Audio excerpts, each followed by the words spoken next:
Hello friends, welcome back to Ramnath Koorakkadai kitchen. இன்றைக்கி நம்ம கிச்சனில் பேச்சுலர்ஸ் கூட ரொம்ப ஈஸியாக செய்கிற மாதிரியான 5 நிமிஷத்தில் ரொம்ப ஈஸியாக செய்யக்கூடிய வாழைக்காய் வறுவல் எப்படி செய்கிறதாங்க பார்க்க போகிறோம். இந்த வாழைக்காய் வறுவல் தயிர் சாதம், ரச சாதம், சாம்பார் சாதம், வெரைட்டி ரைஸ்க்குமே ரொம்ப டேஸ்ட்டாக இருக்குங்க. ரொம்ப குயிக்காக செஞ்சிடலாம். வாங்க எப்படி செய்கிறதுன்னு நம்ம வீடியோக்குள்ளே போய் பார்க்கலாம். ஃபஸ்ட்டு இந்த ரெசிபி செய்கிறதுக்கு கடாயில் 7 டேபிள் ஸ்பூன் அளவுக்கு எண்ணெய் சேர்த்துக்கிறேங்க. அடுப்பை மிதமான தீயில் வச்சுக்கலாங்க. மீடியம் சைஸில் 2 வாழைக்காயை கட் பண்ணி உப்பு தண்ணியில் போட்டு வச்சுருக்கேங்க. நம்ம உப்பு தண்ணியில் சேர்க்கும்போது வாழைக்காய் நிறம் மாறாமல் இருக்கும். இந்த மாதிரி ஷேப்பில் கட் பண்ணி எடுத்துக்கோங்க. வட்டை ஷேப்பில் கட் பண்ணுறதை காட்டிலும் இந்த மாதிரி கொஞ்சம் பெரிய பெரிய பீசஸாக நம்ம கட் பண்ணி போட்டோன்னா வாழைக்காய் நம்மளுக்கு சீக்கிரம் உடையாமையும் இருக்குங்க. இப்போ நான் தண்ணியை நல்லா வடிச்சிட்டு எண்ணெயில் வாழைக்காயை சேர்த்துக்கலாங்க. மிதமான தீயில் 2லேருந்து 3 நிமிஷம் வரைக்கும் நல்லா வாழைக்காயை ஃப்ரை பண்ணிக்கலாங்க. இப்போ பாருங்கள், ஒரு 3 நிமிஷம் கிட்ட ஆயிடுச்சுங்க. வாழைக்காயோட கலர் மாறி இருக்கு பாருங்கள். இந்த அளவுக்கு கலர் மாறி இருக்கணும். பாதி அளவுக்கு வாழைக்காய் வெந்திருக்குங்க. இனி நம்ம இதில் மசாலா பொருள் ஒவ்வொன்றா சேர்த்துக்கலாம். 1/4 டீஸ்பூன் அளவுக்கு மஞ்சத்தூள், 1/2 டீஸ்பூன் அளவுக்கு காஷ்மீரி மிளகாத்தூள், 1/2 டீஸ்பூன் அளவுக்கு தனி மிளகாத்தூள், 1/4 டீஸ்பூன் அளவுக்கு மிளகுத்தூள் சேர்த்துக்கலாங்க. 1/4 டீஸ்பூன் அளவுக்கு சீரகத்தூள் சேர்த்துக்கலாங்க. 3/4 டீஸ்பூன் அளவுக்கு சோம்புத்தூள் சேர்த்துக்கலாங்க.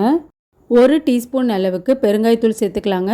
தேவையான அளவு உப்பு சேர்த்துட்டு நம்ம சேர்த்துருக்க மசாலா எல்லாமே வாழைக்கால நல்லா படுறது மாதிரி மிக்ஸ் பண்ணி விட்டுறலாங்க. மிளகாத்தூள் நீங்கள் உங்கள் காரத்துக்கு தகுந்த அளவுக்கு சேர்த்துக்கலாங்க. காஷ்மீர் மிளகாத்தூள் ஆப்ஷனல் தான், விருப்பப்பட்டிங்கன்னா நீங்கள் சேர்த்துக்கலாம். நீங்கள் அதிகமான காரம் சாப்பிடுவீங்கன்னா 1 டேபிள் ஸ்பூன் அளவுக்கு கூட சேர்த்துக்கலாங்க. நான் மிளகுத்தூள்லாம் சேர்த்துருக்கனால காரம் கொஞ்சம் அளவாக தான் சேர்த்துருக்கேங்க. வாழைக்காயை நம்ம எண்ணெயிலேயே அரை பதத்துக்கு நல்லா வேக வச்சுட்டு அதுக்கப்புறம் நம்ம இந்த மாதிரி மசாலா சேர்க்குறனால மசாலாவும் கரிஞ்சு போகாமல் இருக்குங்க. வாழைக்காயை இந்த மாதிரி கொஞ்சம் பெரிய பெரிய பீசஸாக கட் பண்ணி சேர்த்துக்கோங்க.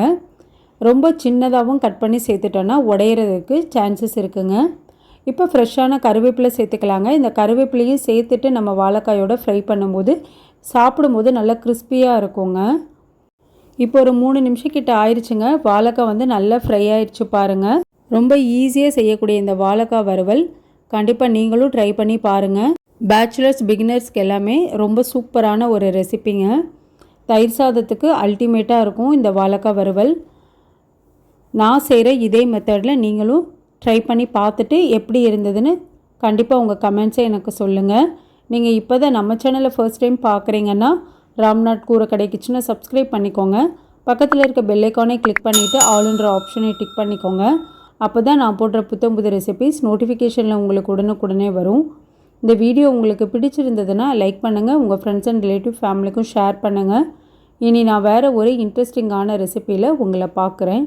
தேங்க்ஸ் ஃபார் வாட்சிங்.